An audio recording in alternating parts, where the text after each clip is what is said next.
어떻게 이 정도면 내일부터 당장 이제 연습이 시작된다는 거 아니겠습니까? 네. 그러니까 이제 내일부터 이제 그 한미연합훈련이 이제 예정이 돼 있는데 이것에 대해서 과거와 같이 어떤 실기동 훈련은 안 하고 컴퓨터 시뮬레이션 훈련으로 이제 축소하게 돼 있다는 겁니다. 그런데 이제 예정돼 있는, 특히 우리만 하는 것이 아니라 미국과 함께 협의해서 진행하는 훈련이기 때문에 취소하거나 중지할 수는 없고 대신 그 규모를 좀 줄여서 한다. 이 줄여서 하는 결정이 과연 우리 자체적인 판단이냐 아니면 북한 김여정 부부장의 어떤 담화에 영향을 받은 것이냐 이것에 대한 어떤 정치권의 논란이 지금 제기되고 있는 상황입니다. 예, 이현정 의원, 제가 오늘 군에 있는 어떤 분과 통화를 해봤더니 이렇게 설명을 하더라고요.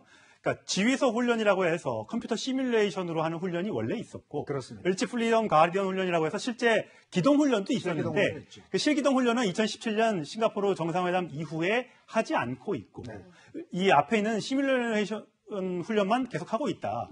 왜냐하면 만약에 이거를 을지 프리덤 훈련처럼 실기동을 해서 탱크가 막 그 도로 한복판을 달리면 도로 마비된다. 이게 훈련하기 쉽지 않다. 이렇게 얘기를 하더라고요. 참 훈련을 하지 않는 군대는 결국 이제 실전이 벌어지면 피를 많이 흘릴 수밖에 없습니다. 즉 훈련에서 땀을 많이 흘려야 실전에서 피를 흘리지 않는 거거든요. 실기동 훈련이 왜 중요한가 하면 미군과 한국군의 어떤 코드라든지 그다음에 장교들이 현장에서 어떤 말을 맞추는 거. 왜냐하면 언어가 다르지 않습니까? 그렇다 보니까 이게 합동적 군사훈련을 해야지만이 사실 우리 정부가 전작권을 빨리 가져오겠다고 이야기를 하지 않습니까? 전작권을 빨리 가져오려면 이 실기동 훈련을 많이 해봐야 됩니다. 그래야 되는데 문제는 실기동 훈련을 지금 축소하고 있는 것이고 이번 같은 경우도요. 미군이 이미 우리 한국에 많이 전개가 되어 있습니다.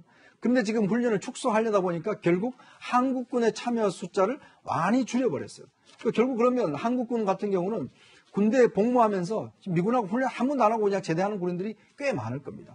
과연 이렇게 되면 나중에 한미연합훈련이나 한미군사가 벌어졌을 때 어떻게 대응할 것인지.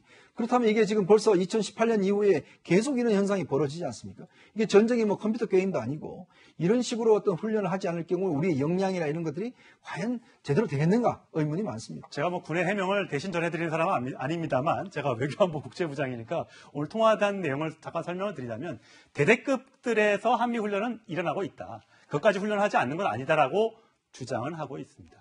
자, 이 부분에 대해서 아까 이현정 의원이 얘기한 것처럼 지금 이 덥지만 땀방울을 많이 흘려야지만 실전에서 잘 싸울 수 있다는 말씀 꼭 드리고 싶습니다. 네, 그러면 조금만 보태서 말씀드리면 2018년 이후에 2018년부터는 연대급 이상은 실기동 훈련이 중단된 건 사실이거든요. 예. 3대 연합 연습도 아예 사라졌잖아요. 그러니까 이런 부분은 또 명확하게 또 말씀을 드려야죠. 예. 근데 이제 또 중요한 것이요. 북한은 훈련을 하고 있는데 우리만 축소를 한 거냐. 이러면 상당히 큰 문제가 되겠죠. 네. 그런데 이제 판문점 선언과 9.19 군사합의 이후에 북한도 실제로 훈련을 많이 줄였고 거기는 뭐 여러 가지 다른 이유가 있을 수 있습니다만 이제 그런 점도 감안해서 함께 볼 필요가 있지 않나 하는 생각이 듭니다. 예, 여러 가지 얘기가 나오고 있습니다. 군은 새겨들었으면 좋겠습니다.